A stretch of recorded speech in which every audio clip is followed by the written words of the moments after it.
హల్లెలూయా హల్లెలూయా హల్లెలూయా హల్లెలూయా హల్లెలూయా. దేవుడు మన మధ్యలో ఉన్నాడు. ఆయనే సర్వ సృష్టికర్త, సర్వాధికారి. ఆయన మాట తప్పని మార్పు లేనటువంటి దేవాది దేవుడు, ఘనమైన దేవుడు, బలమైన దేవుడు, అద్వితీయుడు, ఆశ్చర్యకరుడు. అలాంటి దేవాది దేవుడి మధ్యలో మనం ఉన్నప్పుడు ఆయన మన పట్ల చేస్తున్నటువంటి మేలులు, ఉపకారాలు, అద్భుత కార్యాలు, ఆశ్చర్య కార్యాలు, గొప్ప కార్యాలు ఎన్నెన్నో ఉంటాయి ప్రియులారా. కాబట్టి ప్రతివారు ఆయనను ఆశ్రయించినట్లయితే కావలసినటువంటి మేలులన్నిటిని కూడా ఇచ్చేటటువంటి దేవాది దేవుడు. దేవుని వాక్యంలో మొదటి సమూయేలు గ్రంథంలో 2వ అధ్యాయం 7వ వచనం చూసుకొని ముందుకు వెళదాం. యెహోవా దారిద్ర్యమును ఐశ్వర్యమును కలుగజేయువాడు, కృంగజేయువాడును లేవనెత్తువాడును ఆయనే. దేవునికి మహిమ కలుగును గాక. హల్లెలూయా. ఒక గొప్ప ధనవంతుడు ఉన్నాడు అనుకోండి, దరిద్రుడుగా చేయాలంటే ఆయనకు ఒక క్షణం పట్టదు. ఒక దరిద్రుడు ఎందుకు పనికిరాని వాడు ఉన్నాడు అనుకోండి, ఒక వాక్యంలో ఉంటుంది, పెంట కుప్పలో నుండి నన్ను లేవనెత్తిన దేవుడు. దేవునికి మహిమ కలుగును గాక. హల్లెలూయా. పెంట కుప్పలో ఉన్నటువంటి వారిని గొప్ప ఐశ్వర్యవంతులుగా చేయడానికి దేవునికి సాధ్యం. మనుషులకు అసాధ్యమైనటువంటిది దేవునికి సాధ్యం. ఐశ్వర్యవంతుడైనటువంటి వాడు ఐశ్వర్యాన్ని బట్టి అతిశయించకూడదు. బీదవాడైనటువంటి వాడు, దరిద్రుడైనటువంటి వాడు ఆ దరిద్రతను బట్టి దొక్కుపడకూడదు. ఎవరి క్రియలను బట్టి వారికి దేవుడు ప్రతిఫలం ఇచ్చే దేవుడు. ఒకవేళ గర్వపడినట్లయితే, ఒకవేళ నువ్వు వేరేగా ఉన్నట్లయితే, నువ్వు అతిశయించినట్లయితే అతిశయాన్ని అణిచివేసే దేవుడు, గర్వాన్ని అణిచివేసే దేవుడు. కాబట్టి ప్రియులారా, నీవు నేను అతిశయించాలంటే ఎవరిని బట్టి అతిశయించాలా? నీవు అతిశయించాలంటే నిన్ను ప్రేమించి నీకు గొప్ప రక్షణనిచ్చి తన కుమారుడుగా, తన కుమార్తెగా, తన కుటుంబముగా చేసుకున్నటువంటి నీవు, గొప్ప రక్షణ ఇచ్చినటువంటి దేవాది దేవునికి, కృపాక్షేమములు ఇస్తున్నటువంటి దేవాది దేవునికి, కరుణా కటాక్షాలను చూపిస్తున్నటువంటి దేవాది దేవునికి నువ్వు ఆయనను బట్టి అతిశయించినట్లయితే దేవుడు నిన్ను బట్టి సంతోషించి ఆనందించే దేవుడు. ఒకవేళ అతిశయము ధనాన్ని బట్టో, అందాన్ని బట్టో, ఐశ్వర్యాన్ని బట్టో, ఉన్నదాన్ని బట్టో, బలగాన్ని బట్టో, జనాన్ని బట్టో, లేకుంటే నీకు ఉన్నదాన్ని బట్టో అతిశయించినట్లయితే అలాంటి వారిని దేవుడు ఏం చేస్తాడంట? దారిద్ర్యం కలగచేస్తాడంట. అందు గురించే మా చిన్నతనంలో కొంతమంది ఈ విధంగా మా రాజట రాజు కింకరుడు అవుతాడట, కింకరుడు రాజు అవుతాడంట. కాలానుకాలంబుగా ఒక దినాన రాజు కింకరుడు కావచ్చు, కింకరుడు రాజు కావచ్చు అంట. అది ఎవరి చేతిలో ఉందనగా సర్వ సృష్టికర్త అయిన సర్వాధికారం కలిగినటువంటి దేవాది దేవుని చేతిలో ఉంది. అందుచేతనే ఆయన అంటున్నాడు, దారిద్ర్యమును ఐశ్వర్యమును కలుగు చేయువాడు ఆయనే, కృంగిన వారిని చదువమ్మవాడు, కృంగజేయువాడును లేవనెత్తువాడును ఆయనే అంటున్నాడు. ప్రియులారా, కృంగిపోజేసేవాడు ఆయనే, లేవనెత్తేవాడు ఆయనే. ఒక వ్యక్తిని దినాన ప్రత్యేకంగా చూద్దాం. ఇర్మియా 9వ అధ్యాయం 23వ వచనం చదువుకొని ఒక వ్యక్తిని నేను పరిచయం చేయబోతూ ఉన్నాను. ఆ వ్యక్తిని గర్వించాడా, అతిశయించాడా, ఏం చేశాడు, ఏం పొందుకున్నాడు తెలుసుకుందాం. దేవుడు ఇలాగ సెలవిచ్చుచున్నాడు. ఒకవేళ జ్ఞానము గలవాడిని అనుకోవచ్చు, నువ్వు నాకే తెలివి ఉంది అనుకోవచ్చు, నేను చాలా తెలివి గలవాడిని అనుకోవచ్చు, నాకు అన్నీ తెలుసు అనుకోవచ్చు, ఈ లోకంలో ఉన్నది ప్రతి ఒక్కటి నాకు తెలుసు అనుకోవచ్చు. కానీ జ్ఞానము కలవాడు తన జ్ఞానమును బట్టి, సూర్యుడు తన శౌర్యమును బట్టి అతిశయింపకూడదట. ఒకవేళ జ్ఞానవంతుడు అయితే, నేను చాలా జ్ఞానవంతుడని నేను అనుకుంటే నేనేం చేయకూడదు చెప్పండి? నేను అతిశయించకూడదు. అతిశయిస్తే ఏం చేస్తాడు దేవుడు?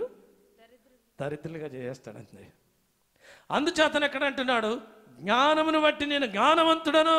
వీళ్ళెవ్వరు పిచ్చోళ్లే అంటే వీళ్ళందరికంటే పిచ్చోడు అవుతావు, జాగ్రత్త. జ్ఞానవంతుడు తన జ్ఞానమును బట్టి, సూర్యుడు తన శౌర్యమును బట్టి, తన వెలుతురును బట్టి అతిశయించకూడదట. తన ప్రభావమును బట్టి అతిశయించకూడదట. నేను ప్రపంచమును అంతట్లో కూడా వెలిగిస్తున్నాను, అందరికీ వేడిమినిస్తున్నానని సూర్యుడు అతిశయించకూడదు. సూర్యుడు దేన్ని బట్టి అతిశయించాలా? సృష్టికర్తను బట్టి అతిశయించాలా, దాన్ని సృష్టించినటువంటి దేవునిని బట్టి అతిశయించాలా. అందుచేతనే 148వ కీర్తనలో అంటాడు, సూర్యచంద్రులారా ఆయనను స్తుతించుడి, కాంతిగల నక్షత్రములారా ఆయనను స్తుతించుడి, పరమాకాశములారా ఆయనను స్తుతించుడి. ఎవరు ఆయన? సృష్టికర్త. ఎవరు సృష్టించారు? ఆయన సృష్టించాడు. 19వ కీర్తనలో ఉంటుంది ఒక మాట, చూడండి. 19వ కీర్తనలో మొదటి వచనం చూడండి. ఆకాశమును దేవుని మహిమను వివరించుచున్నవి, అంతరిక్షము ఆయన చేతి పనిని బట్టి ప్రచురము చేయుచున్నది.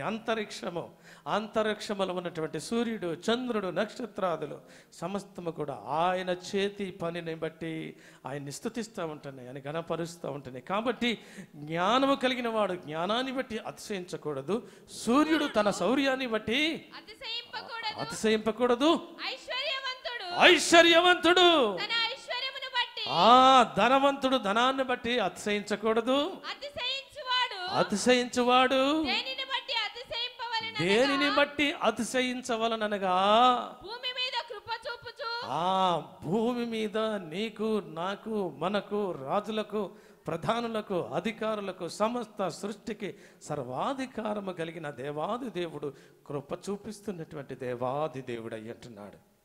నువ్వు జ్ఞానాన్ని బట్టి అతిశయించకూడదు. సూర్యుడు తన సూర్యరశ్మిని బట్టి, వేడిని బట్టి అతిశయించకూడదు. కాబట్టి ఇక్కడ చూసినట్లయితే దేనిని బట్టి అతిశయించాలంట? చదువుదాం అక్కడ. భూమి మీద కృప చూపుచు నీతి న్యాయములు జరిగించుచున్న దేవుని నేనే అని గ్రహించి నన్ను పరిశీలనగా తెలుసుకొనుట బట్టియే అతిశయించవలను. దేవునికి మహిమ కలుగును గాక. హల్లెలూయ. దేవాది దేవుణ్ణి బట్టి అతిశయించాలి. నీవు, నేను, మనమందరం కూడా. నువ్వు అతిశయించినట్లయితే నా దేవుడు నాకు గొప్ప రక్షణ ఇచ్చాడు. ఆయన ఉచితమైనటువంటి కృప చేత ఆయన కృప చూపించాడు. నీ మీద, నా మీద కృప చూపించాడు. నా కుటుంబం మీద కృప చూపించాడు. నా బిడ్డల మీద కృప చూపించాడు. నాకున్న సమస్తం మీద కృప చూపించాడు. కృప వెంబడి కృప మనం పొందుకుంటున్నాం. ఆయన కృప లేనిదే నీవు, నేను బ్రతకలేము. ఆయన కృప చేతనే నీవు, నేను రక్షింపబడ్డాం. ఆయన బిడ్డలుగా చేయబడ్డాం. ఆయన దీవిస్తూ ఉన్నాడు. ఆయన ఆశీర్వదిస్తున్నాడు. ఆయన ఉన్నతమైన స్థానంలో ఉంచుతున్నాడు. ఆయన ఎత్తైన స్థలంలో నిన్ను తీసుకుని వెళ్ళబోతూ ఉన్నాడు. ఆయన పరలోక వారసునిగా చేయబోతూ ఉన్నాడు. ఆ దేవాది దేవుని బట్టి నీవు అతిశయించాలా. మరి దేనిని బట్టి కూడా అతిశయించకూడదు. కాలాలు, సమయాలు దేవుని చేతిలో ఉన్నాయి. ఆయన కృప చూపించే దేవుడు, ఆయన దయ చూపించే దేవుడు. కాబట్టి ఆయన కృపలో మనం సాగిపోవాలి. ఆయన కృపాక్షేమములు మనకు అవసరం కావాలి ప్రియులారా. కాబట్టి ఈ దినాన్ని చూసినట్లయితే దేవుని కృప చేత మనమందరం కూడా అతిశయించబడాలి. కాబట్టి అట్లా అతిశయించకుండా నువ్వు ధనవంతుడు అయ్యావు, నువ్వు హోదాలో ఉన్నావు, లేకుంటే మంచి ఉద్యోగంలో ఉన్నావు, చాలా విధానంలో చాలా ఎక్కువగా ఉన్నావు, నువ్వు జ్ఞానవంతుడు, నువ్వు ఆలోచనపరుడు అనుకున్నట్లయితే అదంతా శూన్యములాగా కనబడుతుంది ప్రియులారా. కాబట్టి దేవునిలో నువ్వు అతిశయించబడినట్లయితే దేవుడు ఇంకా నిన్ను బహుగా దీవించి ఆశీర్వదిస్తాడు. అతిశయించినటువంటి ఒక రాజును నీకు చూపిస్తాను. ఆ రాజును ఎట్లా రాజు అయ్యాడు, ఏ విధంగా అయ్యాడు ఒకసారి మనం చదువుకున్నాం. చూడండి, దేవుని వాక్యములో 2వ దినవృత్తాంతములు 26వ అధ్యాయము 16వ వచనం చదువుకుందాం. అయితే అతడు స్థిరపడిన తరువాత అతడు మనసున గర్వించి చెడిపోయాను. ఏం చేశాడంట? గర్వించాడట. ఎక్కడ గర్వించాడు? మనసున గర్వించాడు. మనసుందా? అందరికీ మనసుందా? చాలామంది అంటారు వీడికి మనసే లేదు, అసలు వీడు ఎట్టి ఎందుకు పనికిరాని వాడు, మనసు లేని మనిషి, ఇట్లాంటి మనిషితో ఎట్లా కాపురం చేస్తున్నానో ఎన్ని సంవత్సరాల నుంచి అనుకుంటారు. సిలి కదా. ఇలాంటి వ్యక్తితో ఎట్లా కాపురం చేస్తున్నాను? ఎడ్డమంటే తెడ్డమంటాడు, తెడ్డమంటే తెడ్డమంటాడు, మనసే లేదంటాడు. దేవునికి మహిమ కలుగును గాక. హల్లెలూయా. కాబట్టి ప్రియులారా, ఇక్కడ చూసినట్లయితే అతడు స్థిరపడినటువంటి తర్వాత, ఒక రాజు స్థిరపడి ఆస్తి, అంతస్తు, హోదా, డబ్బు, ధనము అన్నీ కలిగినటువంటి తర్వాత తన హృదయంలోనికి ఒక అతిశయం వచ్చిందంట, ఒక గర్వం వచ్చిందంట. ఆ గర్వం వచ్చినప్పుడు చూడు, అతడు ఏమంటున్నాడంటే, ఏమని గర్వపడ్డాడు? గర్వించి చెడిపోయాను. గర్వించినోడు ఏం చేస్తాడట? చెడిపోతాడు. దేన్ని బట్టి గర్వించాలి?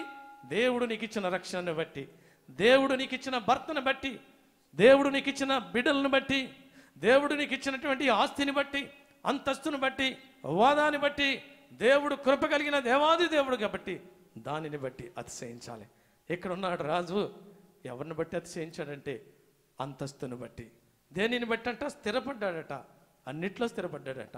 బంగారం, వెండి, వెలగల రాళ్ళు, ఎన్నో రకాలైనటువంటి హోదా కలిగినటువంటి వ్యక్తి. ఆయన గర్వము, ఆయన చూసినట్లయితే గర్వించి ఏం చేశాడంట? చెడిపోయాడంట. దేవుడు అంటున్నాడు, ఇదిగో నువ్వు గర్వపడద్దు, గర్వపడి నీవు చెప్పాలి, మీరే చెప్పాలి, గర్వపడి నీవు చెడిపోవద్దు. ఎవరైనా సరే ఇక్కడ కూర్చున్న వారిలో గర్వపడాలంటే దేవాది దేవుని బట్టి గర్వపడండి. నీకు మేలు జరుగుతుంది, నువ్వు దీవించబడతావు, నువ్వు ఆశీర్వదించబడతావు. ఒకవేళ నీకు నీవే గర్వపడ్డావు అనుకో, ఆ వ్యక్తి ఎవరైనా సరే, ఆ రాజే కావచ్చు, అధికారి కావచ్చు, ఉన్నతమైన స్థానంలో ఉండొచ్చు, ఆస్తిపరుడు కావచ్చు, అంతస్తు కలిగిన వాడు కావచ్చు, దానిని బట్టి గర్వపడినట్లయితే చెడిపోతావు. దేవునికి మహిమ కలుగును గాక. ఇది సత్యమైనటువంటి మాటలు, దేవుని లేఖన సత్యాలు. ఈ రాజు చూసినట్లయితే, ఆ రాజు ఏ కాలంలో రాజు అయ్యాడో మీకు చెప్పాను ఇంతకుముందు. ఏ కాలంలో రాజు అయ్యాడు చూడండి, అదే 26వ అధ్యాయంలో మొదటి వచనంలో చూడండి. 3 ఉజ్జియా ఏలన ఆరంభించినప్పుడు 14 ఏండ్ల వాడై యెరూషలేములో 52 సంవత్సరములు ఏలను. ఎన్ని సంవత్సరాలు ఏలాడంట? 52 సంవత్సరాలు రాజుగా పరిపాలించాడంట. ఆస్తి బాగా సంపాదించాడంట, హోదా బాగా సంపాదించాడట, అనేకమైనటువంటి దీవెనలు పొందుకున్నాడట, అనేకమైన ఆశీర్వాదాలు పొందుకున్నాడట. దేనిని బట్టి పొందుకున్నాడు? దేవుని కృపను బట్టి. దేవుని కృపను బట్టి. దేవుని కృప లేకపోయినట్లయితే 52 సంవత్సరాలు రాజుగా పరిపాలించాడు. చూడండి, 52 సంవత్సరములు ఏలును. అతని తల్లి యెరూషలేము సంబంధురాలు, ఆమె పేరు యెకొల్యా. అతడు తన తండ్రి అయిన అమజ్యా చర్యంతటి ప్రకారము యెహోవా దృష్టికి యథార్థముగా ప్రవర్తించెను. ఎలాంటి వాడంట ఈ వ్యక్తి? 52 సంవత్సరాలు పరిపాలించాలంటే దేవుని దృష్టికి యథార్థంగా ప్రవర్తించేవాడట. మరి ప్రవర్తించినోడికి ఎందుకు వచ్చిందో ఆ గర్వం, ఎందుకు వచ్చిందో ఆ గర్వత? చూడండి, దేవుని వాక్యములో చూసినట్లయితే ఒకానొక స్థితిలో ఎందుకు పనికిరానటువంటి వారు కొంతమంది ఉంటే, దేవుణ్ణి ఆశ్రయించినాక, దేవుని వారిని లేవనెత్తిన తర్వాత దేవుడు వారిని ఉన్నతమైన స్థానంలో తీసుకుని వస్తాడు. తీసుకుని వచ్చి ఉన్నతమైన స్థానంలో ఉంటాడు. విశ్వాసంలో బలపరుస్తాడు దేవుడు, విశ్వాసంలో స్థిరపరుస్తాడు దేవుడు. విశ్వాసంలో స్థిరపరిచి ఇదిగో కావలసినటువంటి అడిగిన వాటికంటే, ఊహించిన వాటికంటే అత్యధికమైనటువంటి ఇచ్చేసిన తర్వాత ఏదో సందర్భంలో గర్వపడటమో, ఏదో సందర్భంలో నువ్వు నష్టపోవటమో, ఏదో సందర్భంలో దేవుని మాట వినకపోవటమే జరిగినట్లయితే అదంతా కూడా వ్యర్థమైపోతుంది ప్రియులారా. కాబట్టి ఇక్కడ చూసినట్లయితే ప్రియులారా, చూడండి, అక్కడ యథార్థవంతుడుగా నడిచేవాడట రాజు. చదవండి ఆ మాటలు చదువుకుందాం. దేవుని ప్రత్యక్షత విషయమందు తెలివి కలిగిన జకర్యా దినములలో అతడు దేవునిని ఆశ్రయించాడట. దేవునిని ఆశ్రయించే వారికి ఏ మేలు కూడా కొదువై ఉండదు. ఎంతో గొప్ప మేలు చేశాడు, అద్భుత కార్యాలు చేశాడు. ఎవరిని పరిపాలిస్తున్నాడు ఈయన? చెప్పండి, ఎవరిని పరిపాలిస్తున్నాడు? ఇశ్రాయేలీయులను పరిపాలిస్తున్నాడు. ఇశ్రాయేలీయులను కాపాడువాడు కునుకడు, నిద్రపోడు. కాబట్టి మాట ఇచ్చి తప్పే దేవుడు కాదు.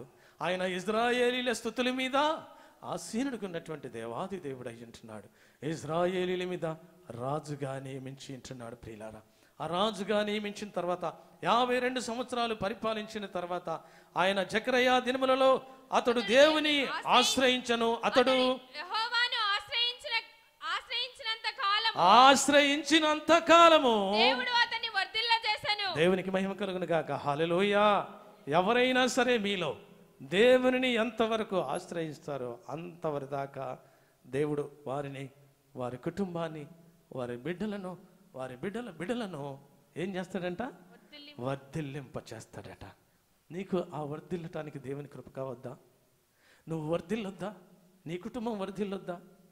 నీ బిడ్డలు వర్ధిల్లొద్దా? పలానోళ్ళ బిడ్డలు చాలా వర్ధిల్లుతున్నారు, చాలా పైకి వస్తున్నారు, ఉన్నతమైన చదువులు చదువుతున్నారు, మంచి మంచి ఉద్యోగాల్లోనికి వెళుతున్నారు, ఆ ఉన్నతమైన స్థానంలో ఉంటున్నారు. కారణం ఏంటంటో తెలుసా? దేవుని యందు భయం కలిగి ఉంటున్నారు కాబట్టి, దేవుని ఆశ్రయిస్తున్నారు కాబట్టి, దేవుని మాట వింటున్నారు కాబట్టి, దేవుని చిత్తాన్ని నెరవేరుస్తున్నారు కాబట్టి, దేవుని మాట విని దానికి లోబడుతున్నారు కాబట్టి వారంతా వర్ధిల్లుతూ ఉంటున్నారు. వర్ధిల్లును బట్టి వీరు ఏ విధంగా వర్ధిల్లుతున్నారని వారిని తెలుసుకొని వారి మాట విని నీవు కూడా దేవునిలో ఉన్నట్టయితే నీవు కూడా వర్ధిల్లుతావు. నీ కుటుంబం కూడా వర్ధిల్లుద్ది. నీ కుటుంబం కూడా ప్రయోజనకరంగా ఉంటుంది. నీ కుటుంబం కూడా దేవుని దీవెనలు, ఆశీర్వాదాలు ఎన్నెన్నో పొందుకుంటావు సహోదరుడా, సహోదరి. ఇక్కడ చూసినట్లయితే రాజట ఆశ్రయించినంత కాలము దేవుడు అతనిని వర్ధిల్ల చేసెను. అతడు బయలుదేరి ఫిలిష్తీయులతో యుద్ధము చేసి గాతు ప్రకారమును అష్డోదు ప్రకారమును పడగొట్టి అష్డోదు దేశములో ఫిలిష్తీయుల ప్రదేశములలోను ప్రాకారములను కట్టించెను. ఫిలిష్తీయులతోను గూర్బాయిలలో నివసించిన అరబీయులతోను మోహనీయులతోను అతడు యుద్ధము చేయగా దేవుడు అతనికి సహాయం చేశాడట. ఎక్కడ చేశాడు? యుద్ధాలు చేసినప్పుడు, రాజ్యాల మీద యుద్ధాలు చేసినప్పుడట. ఆ యుద్ధం ఎవరు చేశారంట? వారి సైనికులు కాదు, ఇశ్రాయేలీయులు కాదు చేసింది, లేకుంటే రాజు కాదు చేసింది. వారితో ఎవరు చేస్తుంటారు యుద్ధం? దేవుడు చేస్తుంటాడు. ఎందుకు చేస్తుంటాడు? దేవుణ్ణి ఆశ్రయించారు కాబట్టి, దేవుని మాట విన్నాడు కాబట్టి, దేవుని చిత్తానుసారంగా నడుచుకున్నారు కాబట్టి. అందుచేతనే యుద్ధము యెహోవాదే అని పలికిన సంఘటన కూడా మనకు తెలుసు. నీ పక్షంగా యుద్ధం చేసే దేవుడు ఆయనే, నీ పక్షంగా ప్రార్థించే దేవుడు ఆయనే, నీ పక్షంగా నిన్ను దీవించి ఆశీర్వదించాలని, నీకు మేలు చేయాలని, ఉపకారం చేయాలని ఆయన ఆలోచించే దేవుడు ఆయనే. అందుచేతనే ఆ యుద్ధములో దేవుడు అతనికి సహాయం చేశాడట, మేలు చేశాడట, వారందరినీ కూడా గెలిచాడట. గెలిచిన తర్వాత 8వ వచనం చదువుకుందాం. అమ్మోనీయులు ఉజ్జియాకు ఏం చేశారంట? వారందరినీ గెలిచినప్పుడు పన్ను చెల్లించేవారట. అనేకమైనటువంటి ధనమును పన్ను రూపంలో చెల్లించేవారట. చదువుదాం. బలాభివృద్ధి నందిన కనుక అధికముగా బలాభివృద్ధి నందిన కనుక అతని కీర్తి ఐగుప్తి మార్గ ప్రదేశములన్నిటను వ్యాపించను. మరియు ఉజ్జియా యెరూషలేములో మూల గుమ్మముల దగ్గరను పలపు స్తంభముల గుమ్మముల దగ్గరను ప్రాకారముల మూల దగ్గరను దుర్గములను కట్టించి గుమ్మములను దిట్టపరచను. అలాంటి మంచి పనులు చేసేటటువంటి ఉజ్జియా అంటున్నాడు పిల్లారా. ఎక్కడ కట్టాడంట? ప్రాకారాలు, గుమ్మాలు ఎక్కడ కట్టాడట? యెరూషలేములో కట్టాడట. దేవునికి మహిమ కలిగిన గాక. ఎంత ఆసక్తి కలిగినటువంటి వ్యక్తి కాబట్టి ప్రియులారా, అలాంటి మంచి పనులు చేసినటువంటి గొప్ప రాజు గొప్ప ధనము సంపాదించాడు, ఎంతో ఉన్నతమైనటువంటి స్థానంలోనికి వెళ్ళాడు ప్రియులారా. ఆ విధంగా చూసినట్లయితే 10వ వచనములో అదియుగాక మైదాన ప్రదేశములోను విస్తారమైన పశువులుండగా అతడు అరణ్యములో దుర్గములు కట్టించి అనేకమైన బావులను తవ్వించెను. వ్యవసాయమందు అతడు ఆపేక్ష గలవాడై ఉన్నాడు కనుక పర్వతములలోను కర్మేలులోను అతని వ్యవసాయముకును పనివారికి కలిగి ఉన్నది. దేవునికి మహిమ కలుగును గాక. హల్లెలూయా. అంత ఆస్తిపరుడయ్యాడు, అంత హోదాలో ఉన్నాడు, అంత రాజైపోయాడు, అంత ఉన్నతమైన స్థానంలో 52 సంవత్సరాలు తన రాజుగా పరిపాలన చేశాడు.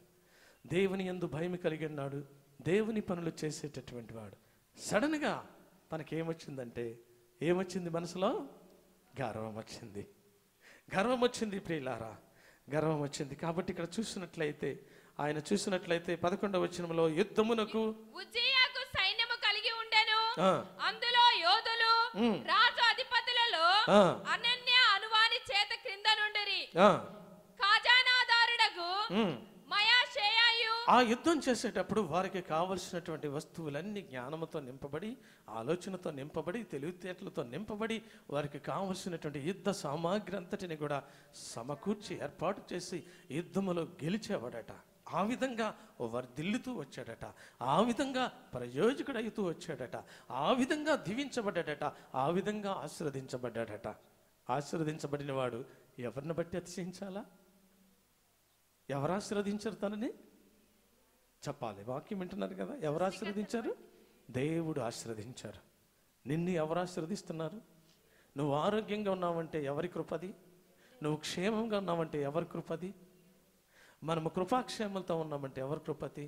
దేవుని కృప. దేవుని కృప లేనిదే మనం ఏది చేసినా కానీ అది దేవునికి విరోధమైనటువంటిదిగా మార్చబడుతుంది. అయితే ఇక్కడ చూసినట్లయితే 16వ వచనంలో, అయితే ఇవన్నీ ఉన్నాయి, ఆశ్చర్యకరమైన అన్ని రకాలైనటువంటివి దేవునిలో చేసి చివరకు తను ఏమయ్యాడంటే, అయితే అతడు స్థిరపడిన తర్వాత అతని మనసులో గర్వించాడట. అసలు ఏం పాపం చేశాడు గర్వించడానికి? మనసులో గర్వించాడంతే. అతిశయించబడి దేన్ని బట్టి అతిశయించాలా? దేవునిని బట్టి అతిశయించాలి. దేనిని బట్టి? ఇచ్చిన దానిని బట్టి, ఇచ్చిన జ్ఞానాన్ని బట్టి, ఇచ్చిన ఆలోచన బట్టి, ఇచ్చిన తెలివితేటలను బట్టి, ఇచ్చిన ధనాన్ని బట్టి, ఇచ్చిన అంతస్తుని బట్టి, వర్ధిల్లిన దాన్ని బట్టి దేవుని యందు అతిశయించవలసింది పోయి మనసులో గర్వపడ్డాడంట. నేను ఎంత ధనవంతుణ్ణే, 52 సంవత్సరాలు రాజుగా పరిపాలించేనే అని మనసులోనే గర్వపడ్డాడు, బయటికి కూడా అనలేదు. చూడండి, గర్వపడినప్పుడు ఏం జరిగిందో, ఏం చేశాడో తను. అతడు ధూపపీఠము మీద ధూపం వేయుటకై యెహోవా మందిరములో ప్రవేశించి మన దేవుడైన యెహోవా మీద ద్రోహము చేయగా. రాజు చేయవలసిన పని రాజు చేయాలి, గాడిద చేయవలసిన పని గాడిదే చేయాలా, కుక్క చేయవలసిన పని కుక్కే చేయాలా. ఆ సమయం నేను దాన్ని చెప్పడానికి కథ, నాకు సమయం సరిపోదు కాబట్టి నేను చెప్పట్లేదు. కాబట్టి గాడిద చేయవలసిన పని గాడిదే చేయాలి, కుక్క చేయవలసిన పని కుక్కే చేయాలి. దీని విషయం మరొకసారి చెప్తా. కాబట్టి ఎవరు చేయాలి? దేవుని సన్నిధిలో ధూపం వేయవలసినటువంటి వారు ఎవరు? యాజకులు వేయాల. యాజకులు దేవుని సన్నిధికి వెళ్ళాలి. దేవుని సన్నిధికి వెళ్ళి యాజకులు ధూపం వేసి అక్కడ బలిలు అర్పించి దేవుని సన్నిధిలో దేవుని మహింపరిచి, దేవుని గణపరిచి, దేవుని హెచ్చించాలి ప్రియులారా. దానికి బదులుగా నాకు ఆస్తి ఉందని, నాకు అంతస్తు ఉందని, నాకు హోదా ఉందని, నేను 52 సంవత్సరాలు రాజుగా పరిపాలించానని మనసులో గర్వపడి యాజకులు చేసేది ఏంటిలే, అది నేనెందుకు చేయకూడదు అని ఏం చేశాడట? దేవుని సన్నిధిలోనికి, దేవుని మందిరంలో ప్రవేశించాడట. ఇక్కడ చూసినట్లయితే దేవుని మందిరంలో ప్రవేశించి తన దేవుడైన యెహోవా మీద ద్రోహము చేయగా యాజకుడైన అజర్యాయు అతనితో కూడా ధైర్యవంతులైన యెహోవా యాజకులు 80 మంది అతని వెంబడి లోపలికి. ఎంతమంది ఉన్నారు అక్కడ యాజకులు చెప్పండి? 80 మంది యాజకులు ఉండగా ఈయనకేం పను? రాజుకి చాలా మంది అంటారు ఇది నా పని అని, కాని పని చేస్తూ ఉంటారు. కాని పని చేస్తే దానికి పరిణామము పొందుతారు, దాని తర్వాత బాధపడుతూ ఉంటారు ప్రియులారా. కాబట్టి రాజు చేయవలసిన పని ఏంటంటే వేరే.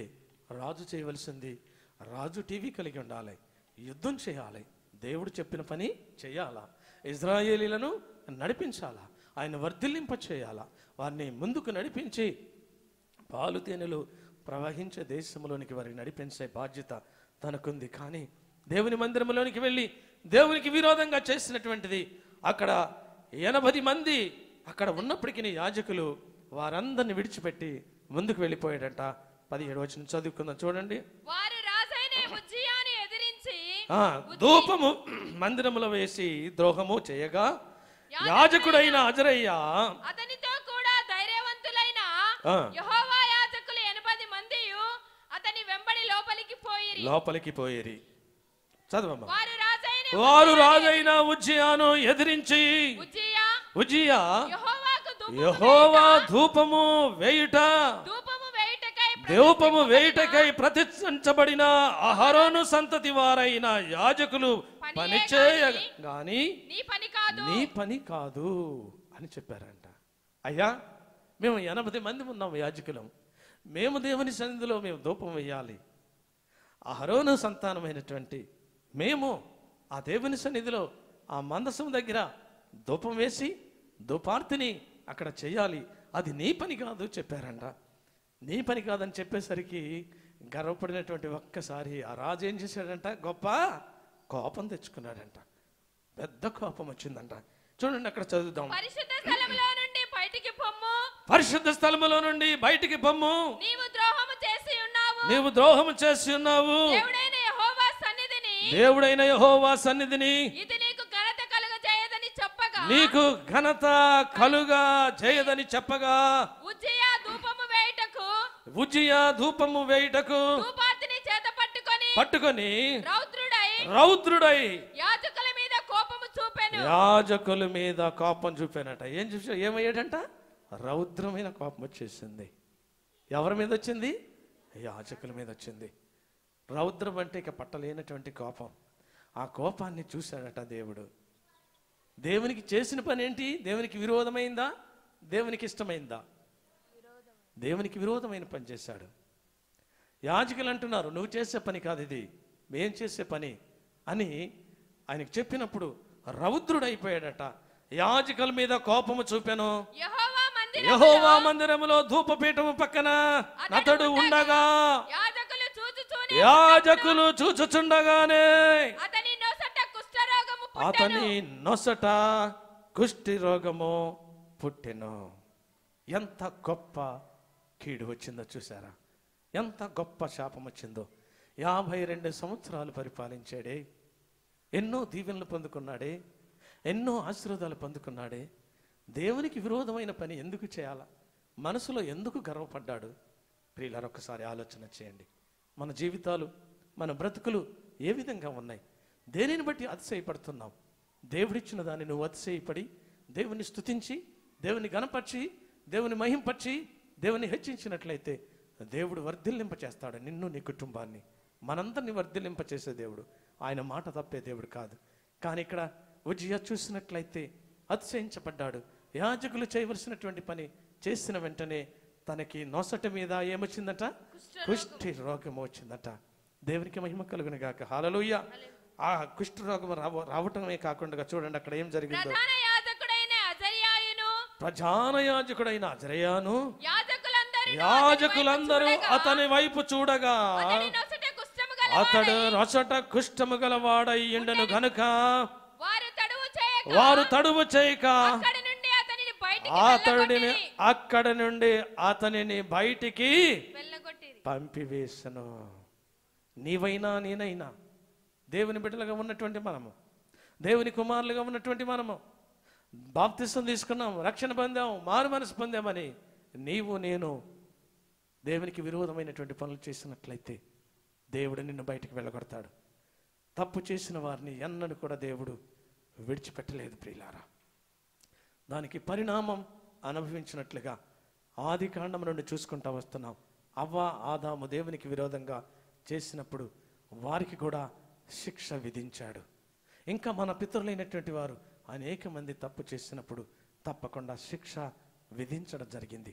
నీ జీవితంలో, నా జీవితంలో నువ్వెన్నో సంవత్సరాలుగా రక్షింపబడచ్చు, దేవుని కుమారుడుగా కుమార్తెగా ఉండొచ్చు, ఎన్నో దీవెనలు, ఎన్నో ఆశీర్వాదాలు పొందుకోవచ్చు. కానీ నీకు ఇచ్చినటువంటి దేవుని బట్టి నువ్వు అతిశయించాలా? నీకున్న దాన్ని బట్టి నువ్వు అతిశయించాలా? నాకున్న దాన్ని బట్టి నేను అతిశయించాలి.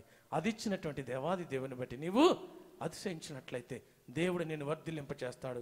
ఇక్కడ చూసినట్లయితే చివరికి తన పరిస్థితి ఏమైందంటే అక్కడ నుండి ఎల్లగొట్టారట. చూడండి, యెహోవా తన్ను మొద్దనని ఎరిగి యెహోవా తనను మొద్దనని ఎరిగి బయటికి వెళ్ళుటకు తానును త్వరపడెను. బయటకు వెళ్ళుటకు తానును త్వరపడెను. ఎవరికి తెలిసింది సంగతి? తనకు కూడా తెలిసిపోయింది. నేను చేసింది తప్పు. తప్పు చేసినటువంటి వారికి తప్పకుండా తప్పు ఏం చేసావో తెలుస్తుంది. ఆ తప్పుని బట్టి శిక్ష విధించబడుతుంది ప్రియులారా. కాబట్టి ఈ దినాల్లో నువ్వు ఏ విధంగా ఉన్నావు? ఏ విధంగా ఉన్నావు? దేవుని దృష్టిలో ఏ మనిషిగా ఉన్నావు? నువ్వు ఏ వ్యక్తిగా ఉన్నావు? ఒకవేళ ఈ రాజు వలె ఉన్నట్లయితే శిక్ష వస్తుంది సుమా, జాగ్రత్త. ఒకవేళ కృప చూపించినటువంటి దేవుడు, దయ చూపించినటువంటి దేవుడు, కరుణా కటాక్షాలు చూపించినటువంటి దేవుని యందు నువ్వు భయం కలిగి ఆయన కృపచేత ఆయన నువ్వు గణపరిచినట్లయితే, ఆయన హెచ్చించినట్లయితే ఈ రాజుని వర్ధిల్లింప చేసినట్లుగా నీ జీవితకాలం అంతయు, నీ బ్రతుకు దినములన్నయో, మన జీవితకాలం అంతయు, మన బ్రతుకు దినములన్నయో మనల్ని, మన బిడ్డలను, మన కుటుంబాలను వర్ధిల్లింప చేసే దేవాది దేవుడు కనుక ఆ దేవుని యందు భయభక్తులు కలిగి మన జీవితకాలం అంతా కూడా అతిశయించకుండా, గర్వపడకుండా దేవునిలో సాగిపోవాలని దేవుడు మనకి హెచ్చరిక చేస్తున్నాడు. తన మట్టుకే కాదు, 21వ వచనం చదివి ముగించుకుందాం. రాజైన ఉజ్జియా తన మరణ దినము వరకు